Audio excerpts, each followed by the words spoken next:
Shalom saudara yang dikasihi Tuhan. Kembali kita akan belajar pelajaran The Secret of Judas. Kita sudah masuk di dalam ayat yang ke-18. Ternyata terbagi menjadi 3 video. Di video sebelumnya kita sudah belajar tentang minggu ke-70 Daniel. Ada nubuatan 70 minggu Daniel dalam Daniel 9 ayat 24 sampai 27. Juga kita sudah belajar tentang kapan pengangkatan itu, di mana titik pengangkatannya saudaraku. Dan di video kali ini kita akan belajar titik penentuannya. Ternyata saudaraku, titik penentuannya itu bukan terletak pada tanggal pengangkatan, melainkan pada tanggal kapan dimulainya minggu ke-70 Daniel itu.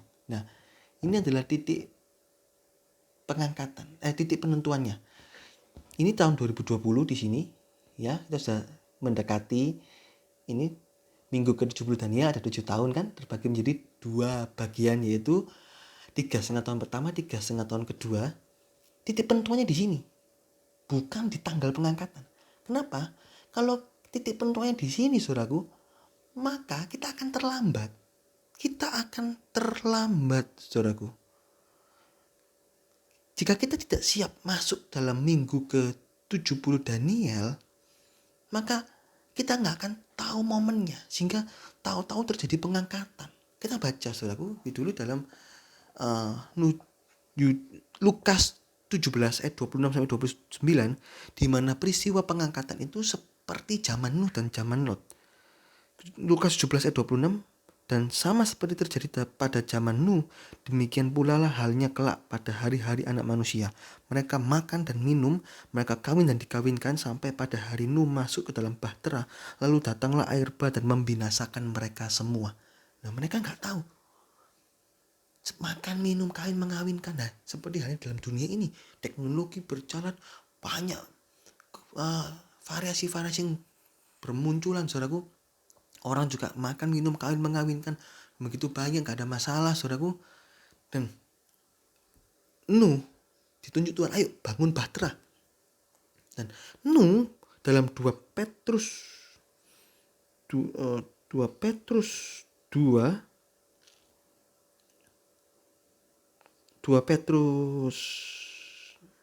Nuh itu pemberita kebenaran. 2 Petrus 2 ayat 5. Dan jikalau Allah tidak menyayangkan dunia purba, tetapi hanya menyelamatkan Nuh, pemberita kebenaran itu. Dikatakan pemberita kebenaran. Apa artinya ini? Nuh itu juga nasihati orang-orang pada zamannya. Ayo masuk bahtera, ayo ikut bangun bahtera. Apa Nuh, kamu tuh orang gila ya? Kayak gini kok bangun bahtera, nggak ada air bah, hujan apa, nggak ada. Sama kan dalam zaman sekarang, mana pengangkatan, kapan pengangkatan? Nggak ada pengangkatan itu. Dari zaman dulu nenek moyang juga ngomong pengangkatan, sampai sekarang juga nggak datang. Tuhan Yesus mungkin jauh kali ya, naik apa, jalan kaki mungkin, di ojek, di olok-olok, diejek-ejek, saudaraku. Dan itu Nuh juga ngomong, ayo masuk. Nggak mau. Sampai akhirnya ada mujizat. Binatang-binatang itu masuk semua. Mujizat tuh itu. Tapi mereka juga nggak percaya. Mereka cuma mungkin melihat, wah ajaib, Nuh ini bikin sirkus. Pada waktu pintu bahtera ditutup, bang, air bah datang. Mereka ketuk-ketuk bahtera. Nuh tolong bukakan bahtera. Sudah terlambat. Ya, ini juga menjadi bukti bahwa orang benar tidak ikut zaman antikris. Orang benar terangkat. Ini lambang pengangkatan. Masuk bahtera, tidak ikut zaman air bah. Nah ini, mereka akan berkata, kalau orang Kristen tidak boleh berkata ini ya, tapi mereka pasti berkata, mati aku, mati. Kubur-kubur terbuka, baju-baju kok hilang semua. Kok tinggal bajunya tok. Tubuhnya istri saya hilang, tubuhnya anak saya hilang, atau tubuhnya suami saya hilang. Kalau istrinya jahat, suaminya yang benar, tubuhnya suami hilang. Atau tubuhnya anak saya hilang, kedua orang tuanya jahat, anaknya benar. Mati aku. Gak boleh ngomong mati ya, saudara. Ini saya hanya kasih gambaran orang itu yang ketinggalan. Aduh temenan, beneran, pengangkatan itu ada. yang sudah dikhotbah-khotbahkan. Dulu mungkin saya pernah dengar video RFP channel tentang pengangkatan. Saya cuman anggap ini sebagai dongeng. Saya dislike mungkin, atau saya olok-olok ini video apa ini, kok aneh begitu. Ternyata sungguhan terjadi, dan dia ingat pengangkatan itu sungguhan ada. Mati aku. Nah, terlambat tapi saudaraku.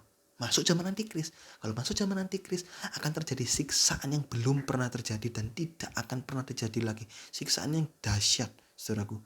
Dan itu kalau mau masuk surga harus disiksa dulu sampai mati, baru masuk surga. Kalau tidak, misalnya saya mau ikut antikris, oke, mungkin hidup, pasti hidup, saudaraku. Tapi di ujung zaman antikris itu, di ujung 3,5 tahun kedua ini, ya, ada perang Harmagedon. Semua orang-orang yang ikut antikris mati, semuanya binasa. Terlambat diomongi, ayo diberitahu, ayo sungguh-sungguh, ayo baca Alkitab, ayo doa, ayo pelayanan, ayo militan ikut Tuhan, ayo hidup dalam kesucian. Tidak mau. Mereka nggak bisa tahu kapan pengangkatan. Gak ada yang tahu, Bapak saja yang tahu, semua gak ada yang tahu. Nah, titik penentuannya itu bukan di kapal pengangkatan, tapi kalau kita tahu kapan mulai minggu ke-70 Daniel ini, maka tinggal menghitung 3,5 tahun. Contoh, tahun 2022 Januari itu adalah dimulainya minggu ke-70 Daniel. Saya nggak nubuatan, saya hanya permisalan. Berarti tinggal dihitung 3,5 tahun. 2022 itu, 2023, 2024, 2025, 3 tahun. Bulan Juni 2025 pengangkatan. Nah, kalau kita nggak sungguh-sungguh dalam Tuhan, kita nggak akan tahu kapan dimulainya minggu ke-70 Daniel ini. Seolah-olah biasa makan minum kami mengawinkan. Saya bacakan lagi dalam Lukas 17 itu, saudaraku, zamannya Lot, 17 ayat 29. Tetapi pada hari Lot ini 28, demikian juga seperti yang terjadi di zaman Lot. Mereka makan dan minum, mereka membeli dan menjual. Lihat, waduh, perdagangan sangat luar biasa. Mereka menanam dan membangun begitu dahsyat. Tetapi pada hari Lot pergi keluar dari Sodom, turunlah api. Lot keluar dari Sodom, baru api turun, saudaraku. Lot ngomong sama menantunya, ayo ikut. Apa lu mertua, bohong, gimana ada api turun dari langit? Ternyata sungguhan, dan mereka binasa. Istri Lot memang ikut, tapi hatinya tidak ikut. Dia cuman, aduh, kok harus meninggalkan Sodom dan Gomora ya, dosaku gimana, keduniawianku gimana. Akhirnya dia menoleh ke belakang, menjadi tiang garam, binasa juga. Itu orang-orang yang setengah-setengah. Oh iya, ada pengangkatan ya, oh iya, ikut gereja, tapi suam-suam ke gereja ya lah kadarnya. Tahu pengangkatan, tahu, 3,5 tahun udah bunder-bunder itu kan. Tetapi mereka gak sungguh-sungguh, akhirnya juga binasa. Hati-hati, saudaraku ya. Ini titik penentuannya itu di kapan dimulainya lonceng minggu ke-70 Daniel. Pada saat minggu ke-70 Daniel dimulai, yaitu zaman 3,5 tahun pertama, akan terjadi peristiwa yang luar biasa, saudaraku. Peristiwa yang luar biasa. Peristiwa apa itu? Saya catat, saya hanya memberikan sekilas saja karena perlu pembahasan lebih dalam. Insya Allah jika Tuhan kasih kesempatan, saya akan bikin khusus playlist tentang akhir zaman dari awal sampai akhir. Apa itu antikris? Kapan Tuhan datang? Di mana peristiwa 3,5 tahun pertama, 3,5 tahun kedua, kerajaan 1000 tahun. Nanti kita akan melihat di video-video akan datang, saudaraku. Saya hanya berikan sekilas saja. Di zaman 3,5 tahun pertama itu dosa itu akan menghebat, tetapi juga kesucian juga menghebat. Itu dalam Wahyu 22:11 akan terjadi percepatan dosa, juga percepatan kesucian, saudaraku. Dosa begitu dahsyat. Sekarang aja dosa itu begitu dahsyat. Istilah mutilasi aja di tempat kita ini zaman sekarang. Zaman dulu mana ada, zamannya kakek saya, orang tua saya masih kecil, enggak ada. Zaman sekarang aduh, istilah mutilasi, istilah macam-macam hal. Apalagi nanti dalam 3,5 tahun pertama begitu dahsyat, pekerjaan iblis begitu dahsyat. Dan ada perbedaan yang mencolok. Yoel 3 ayat yang kedua. Yoel 3 ayat yang kedua, ini 3,5 tahun pertama. Ini ya. Yoel 2 ayat yang kedua. Suatu hari yang kelam kabut, suatu hari berawan dan dan kelam pekat, seperti fajar di atas gunung-gunung terbentang, ya, gelap. Ayat yang ketiga, Yoel 2 ayat yang ketiga, di depannya api memakan habis, di belakangnya nyala api berkobar. Tanah di depannya seperti Taman Eden, tetapi di belakangnya padang gurun yang tandus. Ini kebalik ya, Yoel 2 ayat 3 yang benar. Nah itu artinya apa? Ada perbedaan yang mencolok antara gereja Tuhan dengan di luar gereja Tuhan. Orang dunia dan orang yang sungguh-sungguh. Itu perbedaan mencolok. Suatu sucinya begitu dahsyat, suatu dosanya begitu dahsyat. Dan 1 Petrus 4 ayat 7 itu ujian berat bagi gereja. 3,5 pertama ada ujian berat bagi gereja. Gereja mengalami pemurnian, penyucian besar-besaran. Orang yang gak tahan akan mundur. Peristiwa Ananias dan Safira itu tanda disiplin gereja meningkat. Kita baca dulu 2 Korintus 10 ayat yang ke-6. 2 Korintus 10 ayat yang ke-6. Dan kami siap sedia untuk menghukum setiap kedurhakaan bila ketaatan kamu telah menjadi sempurna. Kapan ini? Sekarang zaman anugerah, dosa-dosa ya dibiarkan, Tuhan masih izinkan, diberi kemurahan untuk bertobat. Tapi menghukum setiap kedurhakaan bila ketaatan kamu telah menjadi sempurna. Kapan ini? Inilah zaman 3,5 tahun pertama dalam minggu ke-70 Daniel. Dalam Kisah 5 ayat 1-11 itu ada peristiwa Ananias dan Safira. Itu bohong aja di depan Petrus, mati di tempat. Akan ada banyak orang mati di tempat di gereja pada saat 3,5 tahun pertama itu. Karena mereka main-main dalam dosa. Akhirnya orang-orang yang main-main dalam dosa melihat itu. Waduh, kok mati tempat banyak. Saya mending mundur dah. Saya mundur, gak bertobat loh. Mereka mundur. Daripada saya mati, mending saya ikut orang dunia. Nah, jadi akan ada pemisahan. Ada istilahnya sekarang ini polarisasi, saudaraku. Polarisasi itu pemisahan antara kutub dan kutub ini. Polarisasi, permisahan. Dimana orang-orang itu tidak mau mendekati gereja akhir zaman itu. Orang-orang yang sungguh-sungguh dalam Tuhan. Kenapa? Karena takut dosanya dituding mati di tempat, saudaraku. Nah, juga ada keajaiban dalam gereja. Wahyu 12 ayat 1. Itu perempuan, saudara bisa baca itu berpakaian matahari, bermahkotakan 12 bintang dan berdiri di atas bulan, saudaraku. Itu artinya apa? Itu lambang 3 pekerjaan, 3 pribadi Allah bekerja dengan limpah. Akan ada mujizat yang luar biasa, akan ada kemenangan demi kemenangan. Tetapi ujian juga berat, ada baptisan api di sana. Tapi Tuhan janji orang-orang yang sungguh-sungguh akan ada kemenangan, saudaraku.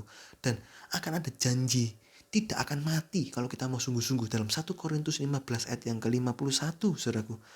Juga di dalam 3,5 tahun pertama itu ada pelayanan orang sempurna. Kita baca Yohanes 1 ayat yang ke-51. Yohanes 1 ayat yang ke-51 dikatakan, lalu Yesus berkata, kata Yesus kepadanya, aku berkata kepadamu, sesungguhnya engkau akan melihat langit terbuka dan malaikat-malaikat Allah. Dalam terjemahan baru itu turun dan naik. Tapi dalam terjemahan lama dan King James Version dalam bahasa Inggris itu dikatakan angel of God, itu lambang utusan Allah, ascending and descending. Jadi naik dan turun. Itu utusan Allah naik dulu jadi orang sempurna dan turun.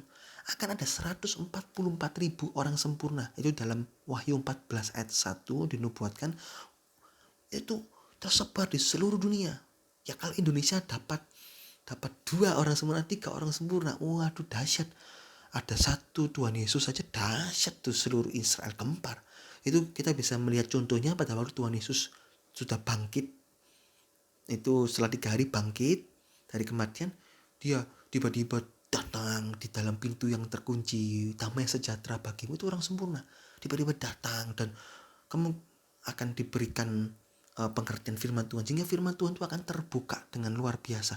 Tidak ada lagi perbedaan pengertian antar gereja. Semua gereja itu menjadi satu yang dinamakan gereja akhir zaman. Sekarang banyak sinode, banyak aliran baptis, aliran macam-macam hal. Baptisan aja berbagai macam pengertian aja, baptisan percik, baptisan selam, baptisan bawa bendera. Kalau saya mempercayai baptisan selam. Nah, mereka mungkin saudara mungkin ada mempercayai baptisan percik. Oke lah, perbedaan ini tidak mengganggu kita untuk bersekutu, saudaraku. Nah, itu nanti pada di 3,5 tahun pertama akan dibukakan pengertian yang benar. Tidak ada lagi perbedaan pengertian. Semuanya jadi satu pengertian. Firman Tuhan utuh terbuka semuanya, saudaraku. Ini, saudaraku.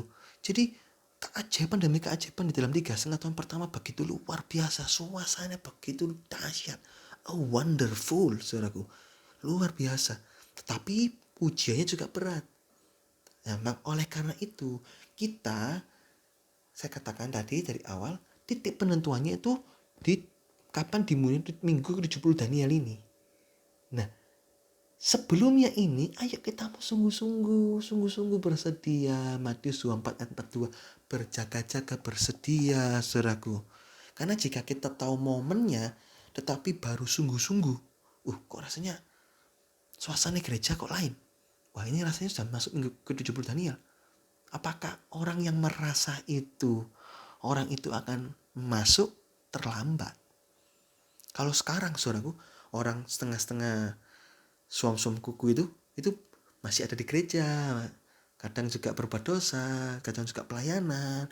Mungkin Sabtunya pergi ke lokalisasi, tonton video porno, tonton YouTube porno, atau apalah porno, video-video porno itu, film-film porno. Hari Minggu pelayanan mimbar bisa. Tapi pada waktu 3,5 tahun pertama minggu ke-70 Daniel itu tidak bisa lagi. Orang yang suam-suam pasti tersingkirkan, bahkan bisa mati, saudara. Kena tuduhan ini dari hamba-hamba Tuhan, dibukakan dosa-dosanya itu. Hati-hati, saudaraku. Dan orang yang merasa itu mereka malah nggak bisa masuk karena nggak cocok dengan ISO-nya Tuhan.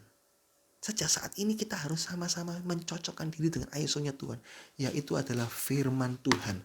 Firman Tuhan ini, Alkitab ini, kita mau cocokkan diri kita. Kita mau sungguh-sungguh melayani Tuhan, sungguh-sungguh beribadah, tulus melayani Tuhan. Kita mau sungguh-sungguh berdoa, kita mau sungguh-sungguh hidup dalam kesucian, hidup dipimpin Roh, bekerja dengan sungguh-sungguh, saudaraku. Kalau kita sungguh-sungguhnya pada 3,5 tahun pertama, terlambat. Ibaratnya orang baru ujian itu belajarnya itu pagi-paginya, ya gak bisa dapat nilai bagus. Karena ujiannya itu, saya ibaratkan ujiannya itu ujian S3. Ya, untuk dapat gelar S3 ada ujian. Ini saya hanya mengibaratkan saja. Kalau rohani kita itu masih TK, SD, SMP, SMA, ya gak kuat. Rohani kita harus S2. Jadi ujian S3 dapat gelar S3. Atau kita ibaratkan ujian SMA. Kalau rohani kita SD, SMP, ya gak kuat. Minimal SMA kelas 3. Sehingga masuk ujian SMA kelas 3, kelulusan itu lulus. Itu loh, saudaraku. Jadi mulai sekarang tumbuh terus. Ibarat saya punya satu ilustrasi lagi, saudaraku. Ya, oke lah.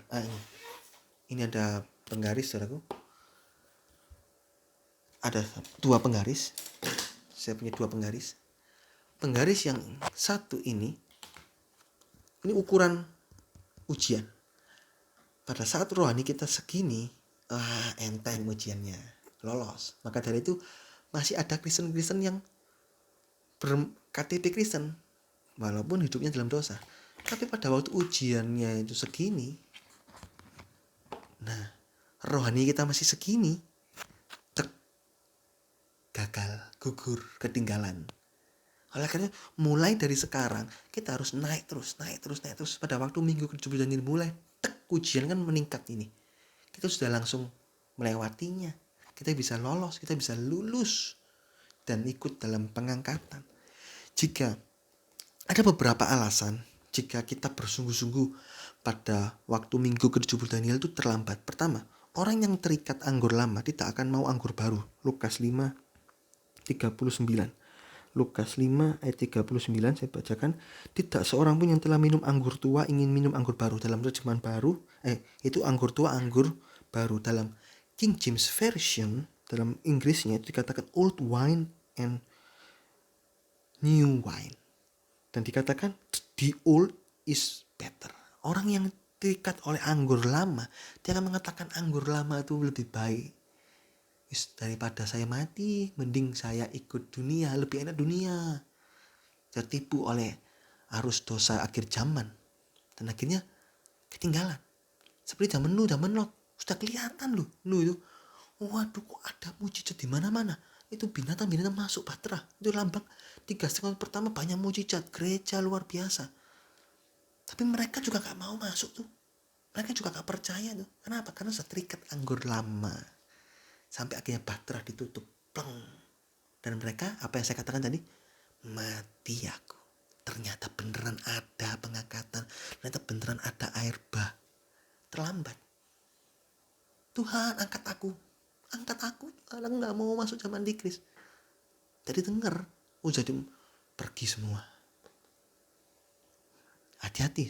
Yang kedua, tidak akan tahan menghadapi suasana minggu ke-70 Daniel. Yang tadi sudah katakan, saudaraku. Penghakiman dimulai di rumah Allah. Nah, orang yang masuk zaman Antikris, ini kan ketinggalan kisahnya. Masuk zaman Antikris, orang itu kalau mau selamat, dia harus mau disiksa dengan siksaan yang belum pernah terjadi dan tidak akan pernah terjadi lagi. Disiksa sampai mati baru masuk surga. Tapi pada waktu masuk surga itu, orang itu hanya mendapatkan jubah putih dan daun palem. Wahyu 7 ayat 9 sampai dan 13 dan 15. Ini ya. Mereka memakai jubah putih dan memegang daun-daun palem di tangan mereka. Nah, saya berikan perbedaan, saudaraku. Orang yang sungguh-sungguh sekarang, pada waktu masuk dalam 3,5 tahun pertama, orang itu akan lebih cepat lagi bertumbuh, bahkan akan bermunculan 144.000 orang sempurna pada 3,5 tahun pertama. Dan akhirnya ikut pengangkatan. Dan zaman sekarang, kalau kita sungguh-sungguh, kita memberi air putih saja kepada seorang pengkhotbah misalnya, kita melayani dengan sangat sederhana yang tidak kelihatan, itu ada upah yang besar. 1 Korintus 15 ayat 58, Matius 10 ayat 41 sampai 42. Ada upah yang besar. Lihat, kontrasnya hebat. Dan ada pertolongan dari 3 pribadi Allah yang memampukan kita untuk bisa hidup suci dan tumbuh terus. Asal kita mau membuang diri ke dalam hadirat Tuhan, berdoa, membuang diri dalam pelajaran firman Tuhan, terus baca Alkitab, membuang diri dalam kegiatan-kegiatan pelayanan, membuang diri dalam ibadah. Walaupun tetap masih bekerja, walaupun tetap masih kita menjadi bos atau mungkin jadi karyawan, tapi kita ambil waktu sebagian untuk kegiatan rohani. Nah, itu upahnya sangat besar. Bayangkan ya, ibarat ngepel lantai 1 kali 1 meter, upahnya itu dalam Roma 8 ayat 18, Roma 8 ayat 18 itu, saya yakin penderitaan zaman sekarang tidak bisa dibandingkan dengan kemuliaan yang akan dinyatakan kepada kita. Ngepel 1 kali 1 meter dapat upah 100 triliun. Ini saya hanya memberikan ilustrasi. Tapi, saudaraku, di zaman Antikris, orang-orang yang masuk zaman Antikris itu ngepelnya bukan 1 kali 1 meter. Ngepelnya itu 100 hektar. Kenapa? Karena siksaannya begitu dahsyat. Mereka kalau mau masuk surga itu harus memperjuangkan iman dengan disiksa sampai mati. Tapi hasilnya hanya jubah putih dan daun palem. Kenapa jubah putih? Jubah putih lambang jubah yang disucikan, hidup yang disucikan. Dulunya kan kotor, tapi disucikan. Tapi disucikan bukan dengan darah Yesus, dengan kematian orang itu. Darah mereka martir itu, bukan martir sih, darah mereka itu tercurah, mati dan baru masuk surga. Dan daun palem ini lambang kemenangan, ini cuma sekedar menang, gak ada pahala. Ya, itu kalau saya punya singkatan KOS itu biaya, KOS itu calon orang surga terkecil. Tingkatan di surga kecil, karena hanya sekedar selamat menerusi api. Dalam 1 Korintus, dalam 2 Korintus 3 ya saudaraku ya, dalam 2 Korintus sekian itu, saya lupa, ada seperti menerusi api. Nah itu saudaraku. Tapi kalau zaman sekarang, COST, biaya, kita bayar harga dengan sungguh-sungguh. Zaman sekarang itu singkatan dari calon orang surga terbesar atau calon orang sempurna. T ini apa? Calon orang sempurna untuk Tuhan. Nah, itu saya paksakan aja. Jadi bayar harga zaman sekarang itu upahnya itu luar biasa.